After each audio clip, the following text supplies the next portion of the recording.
Salam əziz 5-cilər və kanalımızın izləyiciləri.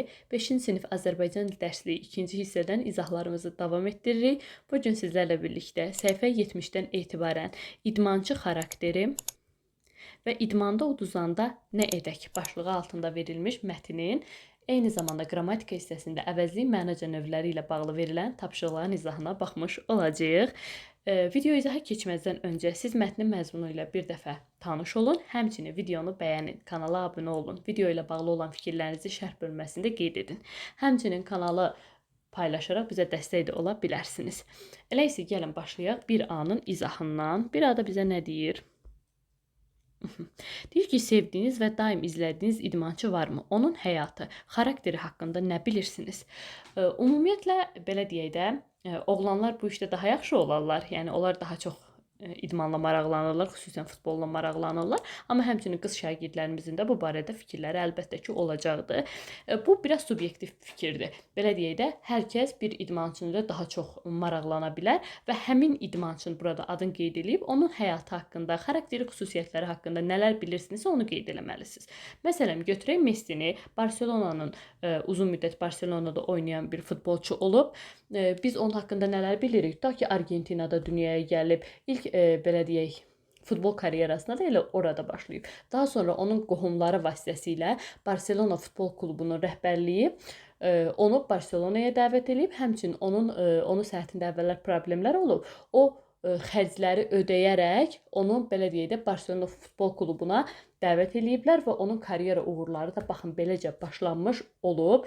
Elə də maddi cəhətdən imkanlı bir ailədə dünyaya gəlməyib. Atası fabrikada çalışırmış, anası isə xidmətçi olaraq çalışırmış. Amma hal-hazırda belə deyək də dünyanın ən yaxşı futbolçularından biridir və dünya tarixində adı daim anılacaq olan futbolçulardan biridir.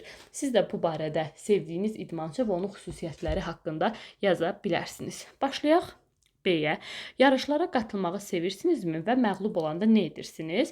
Yəqin ki, siz də müxtəlif tipli idman yarışlarında və intellektual yarışlarda iştirak edirsiniz. Həmçinin biz də iştirak edirik və bu normaldır ki, insanın daxilində, belə deyək də, həyatda qələbə də var, məğlubiyyət də var. Amma hər məğlubiyyətdən də, belə deyək ki, ruh düşkünlüyü yaşamaq olmaz. Unutmayın, hər bir məğlubiyyət bizə bir şey öyrətmiş olur. Yəni, əgər məğlub olduqsa, deməli, bizim özümüzün üzərində işləyəcəyimiz bir nöqtəmiz var və biz artıq həmin nöqtəmizi müəyyənləşdirdik. Gələn yarışlarda isə həmin minasları aradan qaldırmış olacağıq. Siz də idman yarışlarına qatılırsınızsa və məğlub olanda hansı tədbirləri görürsünüzsə, onları burada qeyd edə bilərsiniz. Gəlin başlayaq. Söz boğçasına baxaq. Söz boğçasının izahında karyera, potensial və hədəf sözləri bizə verilib. Onların izahını sizə təqdim edək. Baxın burada. Deyir ki, karyera vəzifədə və ya müxtəlif fəaliyyətlər sahəsində irəliləmə, uğur qazanma deməkdir. Potensial bir işi görmək üçün ehtiyatda olan, istifadə olunmamış enerji, güc, qüvvə, ağıl vasitələri mənasını işlənir. Hədəf isə o deməkdir ki, uşaqlar. Məsələn, belə deyək də, biz qarşımıza qoyduğumuz məqsədlər bizim hədəflərimizdir. Çatmaq istədiyimiz minaslar. Baxın, belə. Baxaq C-yə. Nə deyir? Deyir, bu mətni yazmaqda müəllifin əsas məqsədi nədir və fikrinizi əsaslandırın. Həyatda baş vermiş hadisəni nəql etmək, xeyr. Rast gəldiyi varlığı təsvir etmək, xeyr. C variantı olacaq bizim cavabımız. Mövzu ilə bağlı fikir yürütmək, bəli. Mühakimə yürütmək. D isə faktlara əsaslanaraq elmi məsələyə aydınlıq gətirmək, belə bir şey də yoxdur. Deməli, birinci əgər olsaydı olacaqdı nəqli mətin, ikinci olsaydı təsviri mətin, D variantı olsaydı artıq olacaqdı bu elmi mətin. Biz isə bugün mühakimə xarakterli mətnlə tanış olduq. Nə deməkdir mühakimə? Müəyyən məsələ ilə bağlı irəli sürülən fikirdir. Bəzi mətnlərdə müəllif problemlə bağlı öz mövqeyini, baxışını ifadə edir. Yəni, mühakimələr yürüdür. Belə mətnlərə mühakimə xarakterli mətnlər deyilir. Baxaq C-yə. Ç-də bizə nə deyir? Deyir, müəllim mətnin başlığında qoyulan suala necə cavab verir? Bu sualla bağlı onun fikirlərinizi öz sözlərinizlə ifadə eləyin. Baxın, müəllim burada deyir ki, idmanda uduzanda nə edək və belə deyək də, bunun cavabı da elə bu hissədə var, yəni sizə onu da göstərim.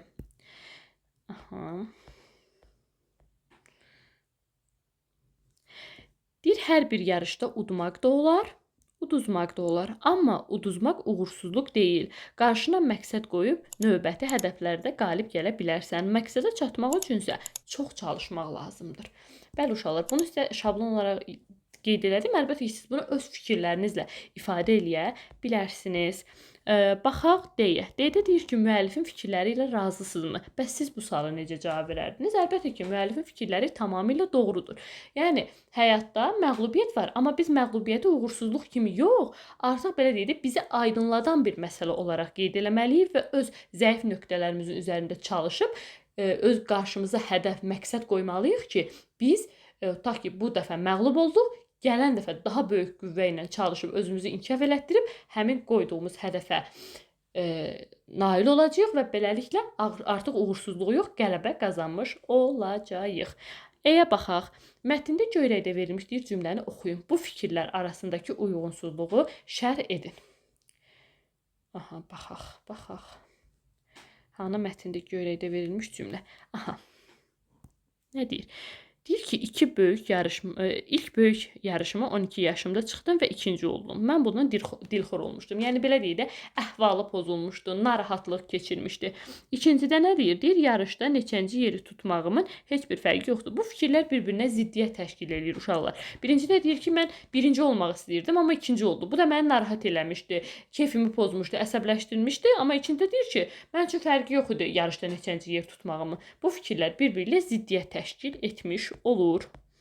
Sonra 2A-ya baxaq. 2A. Aha. Holmes mühakimələrinə əsasən müəllif haqqında nə deyə bilərsiniz? O kimdir? Nə işlə məşğuldur? Aşağıdakı müəllif haqqında yazılanı oxuyun və bu mətnin parçasını Holmesun fikirləri ilə əlaqələndirin deyir. Oradakı müəllif bir idmançıdır. 12 yaşından etibarən idmanla məşğul olub. İdmanda uğurlar da qazanıb, uğursuzluqlar da qazanıb. O, idmanda uğur və uğursuzluqdan əlavə insanın məqsədlərinin daha önəmli olduğunu qeyd eləyir. Baxın belə.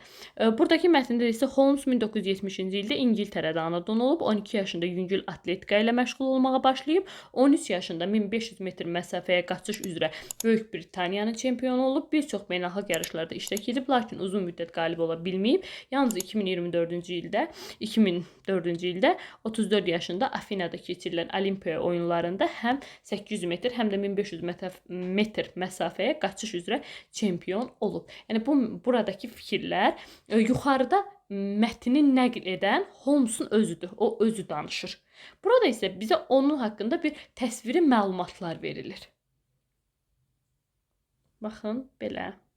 Orada belə deyək də, onun idmanla bağlı olan fikirləri, idmanda uğur və uğursuzluqların nəticələri, belə deyək də, ruh düşkünlüyü yaradan səbəblər və bunun necə aradan qaldırılması barədə danışılır. Burada isə sadəcə olaraq idmançı haqqında bizə məlumat verilmiş olur. Baxaq B-yə. Holmes deyir, idmana gəlişində neçə il sonra beynəlxalq yarışlarda ciddi uğur qazanıb. Bu fakt onun yazdığı mətndə hansı fikirdə öz təsdiqini tapır. Belə deyək də, 12 yaşında o yüngül atletika ilə məşğul olmağa başlayıb. 12 yaşına etibarən. İlk uğurunu isə, daha ciddi uğurunu isə 34 yaşında qazanıb. Deməli, 22 il, belə deyək də, 22 il çalışdıqdan sonra ilk böyük uğurunu qazanmış olub. Məşhur çempionlardan statlar var burada. Deyir, aşağıdakı məşhur çempionlar haqqında qısa məlumatlar və onların idman haqqında söylədiyi fikirlər təqdim olunur. Mətni oxuyun və ən çox xoşunuza gələn 3 statı seçib seçiminizi əsaslandırın. Uşaqlar, burada Pele haqqında, Məhəmməd Əli haqqında, Jordan haqqında, bir də Lionel Messi haqqında müəyyən məlumatlar verilib. Siz bunları oxuyursunuz və belə deyək də, sizin ən xoşunuza gələn statları seçir və fikrinizi əsaslandırırsınız ki, bu mənim nə üçün xoşuma gəlib. Məsələn, 3 statı soruşur. Mən burada Məhəmməd Əlinin dediyi statı daha çox bəyəndim. Deyir ki, idmanda ən böyük mübarizə çempionluq uğrunda tənbəlliyə qarşı aparılan mübarizədir. Çempionluq məşq zalında yaranmır. Onu yaradan daxildəki məqsəd, istək və arzudur. Yəni, deyir ki, əgər insan istəyirsə, qarşısına məqsəd qoyursa və tənbəlliyə qarşı mübarizə aparırsa, o mütləq uğur qazanacaq. Mən buna görə bunu bəyəndim.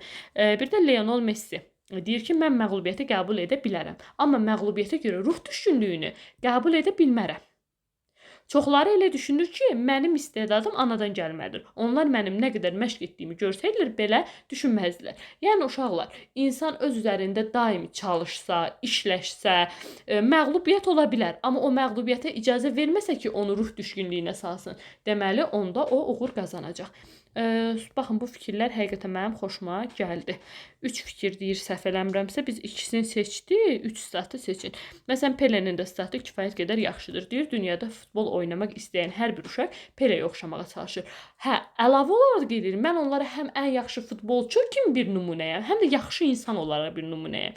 Yəni biz tutaq ki, bir işi yaxşı bacarırıqsa, biz çalışmalıyıq ki, hər tərəfli insanlara nümunə olaq ki, tutaq ki, bizim kimi futbolçu olmağa çalışırlarsa, elə bizim kimi insan olmağa da çalışsınlar. Yəni düzgün işlərlə məşğul olmalıyıq. Belə 3 aya baxaq. Yazı. Əldə etdiyiniz məlumatlar əsasında çempionluq xarakterdir. Mövzusunda mühakimə xarakterli mətn yazın. Fikirlərinizi əsaslandırmaq üçün statlardan istifadə edin və məşhur idmançılar həyatındakı faktlara istinad edin deyir.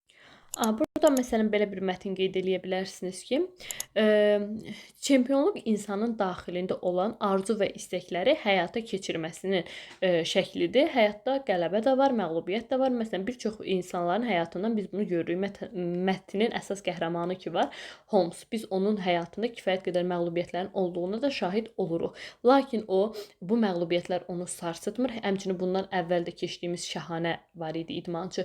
Onun da həyatında kifayət qədər belə deyiləm, mənfi hadisələr baş verib, hətta o idmandan uzaqlaşmağa məcbur da ola bilərdi. Lakin bütün bu məsələlər onu ruhdan salmayıb və davam eləyib, belə deyək, öz uğurlarını qazanıb. Həmçinin bu bütün insanlara aiddir. Əgər insan, belə deyək, hər hansı bir sahədə uğur qazanmaq istəyirsə, o mütləq olaraq öz üzərində çalışmalı, qarşısına məqsədlər, hədəflər qoymalı.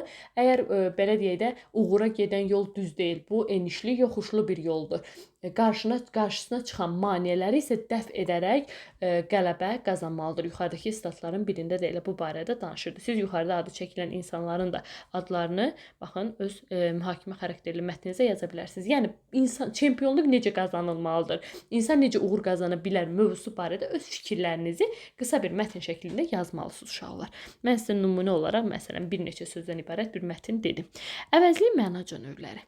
Əvəzlik nədir? Bütün əsas nitq hissələrini əvəz edən sözlərə, dildə təkrarçılığın qarşısını almaq məqsədi ilə işlədilən sözlərə əvəzliklər deyilir. Gəlin, onsuz da əvəzliklər barədə sizin aşağı siniflərdən müəyyən bir məlumatınız var. Nə deyir? Deyir, nöqtələrin yerinə uyğun şəxs əvəzliklərini əlavə edib cümlələri oxuyun və seçiminizi əsaslandırın. Əsaslandıraq, yazaq. Biraz da bunu... Baxaq. Deyir ki, mən görüşəcəyəm. Burada olacaq, mən istirahət günü dostlarımla görüşəcəyəm. Etməliyik. Tədbirdə biz də iştirak etməliyik. Siz bu barədə nə düşünürsünüz? Siz bu barədə nə düşünürsünüz? Baxın belə, baxaq B-yə.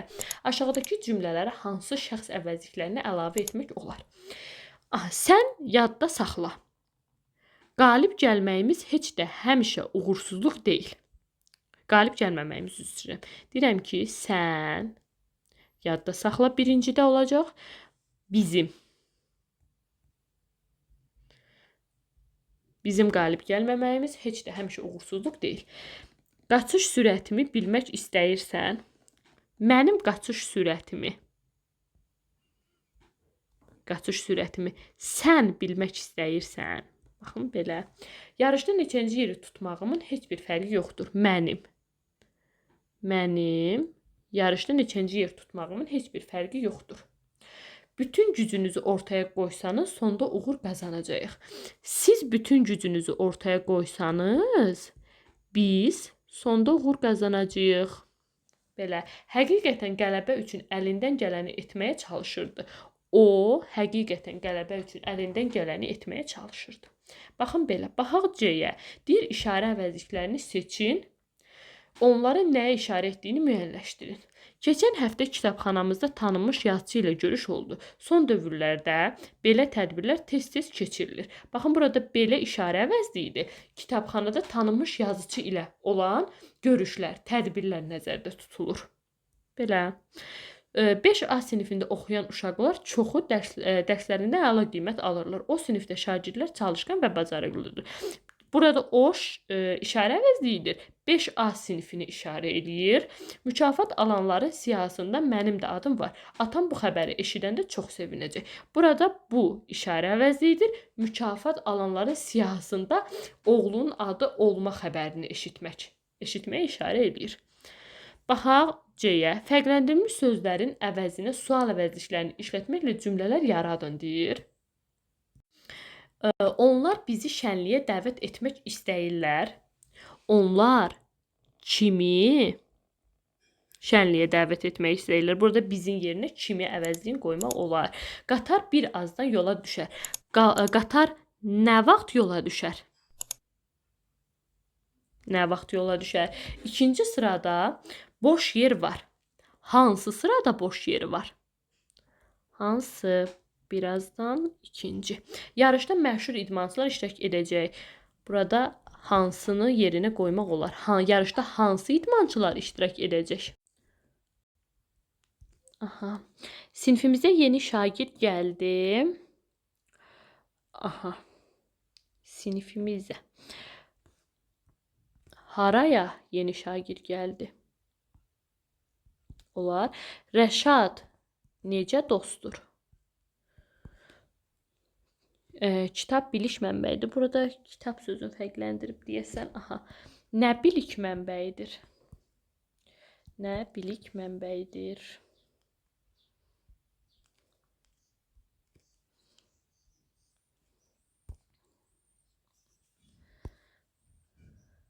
Necə? Bir də nə?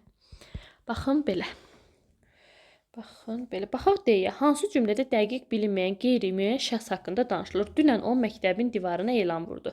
Burada o artıq biz bilirik ki, kimdir? Şəxs əvəzliyidir. Dünən birisi məktəbin divarına elan vurdu. Burada 2 doğru cavab olacaq. Biz bilmirik birisi kimdir. Belə. Sonra qeyri-müəyyən əvəzliklər barədə müəyyən məlumatlar verilib. Deyir, qeyri-müəyyən əvəzliklər varlığı bildirən əvəzliklərə, qeyri-müəyyən varlıqları bildirən əvəzliklərə qeyri-müəyyən əvəzliklər deyilir.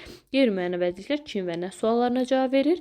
Kimsə qapını döyür. Kimsə qapını döyür, amma biz bilmirik o kimdir. Hamı bu fikirlə razıdır. Biz bilmirik, hamı dedikdə kimi nəzərdə tutur. Tərkibində heç sözü olan və inkar mənasını ifadə edən əvəzliklər də qeyri-müəyyən əvəzliklər sayılır. Məsələn, heç kim onun təklifini heç kim dəstəkləmir. Yəni kimsə mənasında dəstəkləmirdi. E-yə baxaq. Nöqtələrin yerinə uyğun qeyri-müəyyən əvəzliklər işlətməklə cümlələri oxuyun. O başa düşməmişdi. O heç nə başa düşməmişdi. Aha, bilmədim ki, bu sözləri kim deyib? Heç kəs bilmədi ki, bu sözləri kim deyib? Mənim sualıma cavab versin. Biri mənim sualıma cavab versin. Kimi kitab oxuyur, kimi televizora baxırdı. Baxın, belə. Əyə baxaq. Deyir, cümlələrin birində fərqləndirilmiş söz hansı sualına cavab verir? Hər otaqda təzə mebel var. Hansı otaqda? Bax, bu. Hərə bir tərəfdə oturub dərs oxuyurdu. Kim? Deməli, bizim axtardığımız cavab 1 olacaq. Təyin əvəzlikləri. Deyir, cümlədə ismə aid olub, onu ümumi şəkildə təyin edən, yəni təyin etmə, izah etmək deməkdir də uşaqlar. Əvəzliklərə təyin əvəzlikləri deyilir. Təyin əvəzlikləri bunlardır. Hər, öz, hər, bütün filan, bir də eyni əvəzliyində qeyd eləyək sizin üçün əlavə olaraq. Belə, təyin əvəzlikləri necə, hansı suallarından birinə cavab verir? Hər gün, hansı gün? Bütün dərslərə, hansı dərslərə? Və s. Öz təyin əvəzliyindən sonra gələn söz həmişə mənsubiyyət şəkilçisi qəbul edir. Meyvələri öz bağımızdan dərmişəm. Bəli, baxın. Bağ sözün kökü, ımız mənsubiyyət, dan hal şəkilçisidir.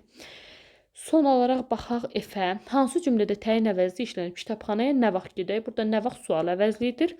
Bu yerlərin təbiəti gözəldir. Burada bu işarə əvəzliyidir. Onlar evə gec qayıtdılar. Onlar şəxs əvəzliyidir. İçəridə kimsə var, kimsə isə burada qeyri-müəyyən əvəzlikdir. Bizim axtardığımız cavab olacaq C variantı öz əvəzliyi uşaqlar. Baxın belə. Ümid edirəm ki, video izahımız sizin üçün yararlı oldu. Gələn dərslərdə görüşmək ümidi ilə.